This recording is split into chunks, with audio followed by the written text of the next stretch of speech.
Pete the Kitty and the Case of the Hiccups. Hiccup. Oh no, Pete has the hiccups. Hiccup, hiccup. How do you stop the hiccups? Pete asks Grumpy Toad, "How do I stop my hiccups?" "I know," says Grumpy Toad. "You stand on one foot." Pete stands on one foot. Hiccup. Pete still has the hiccups.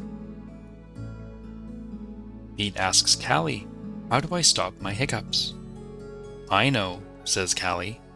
"You stand on one foot and hop up and down." Pete stands on one foot. He hops up and down. Hiccup, hiccup. Pete still has the hiccups. Pete asks Gus, "How do I stop my hiccups?" "I know," says Gus. "You stand on one foot and hop up and down and sing a song." Pete stands on one foot. He hops up and down. He sings a song. Hiccup, hiccup, hiccup. Pete still has the hiccups.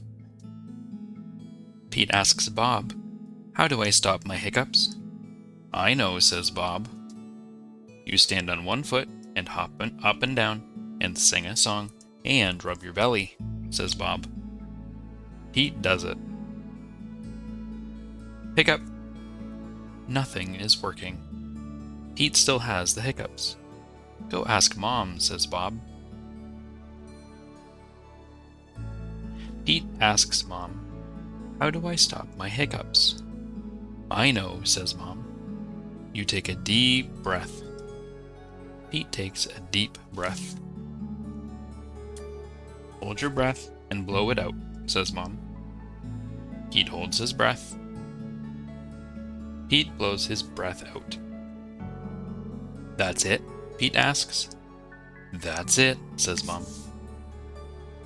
Pete waits, and he waits, and he waits. The hiccups are gone. Moms are so smart. If you like the content that we produce, please consider supporting us with a donation through our Patreon at patreon.com/quietbooksforbedtime.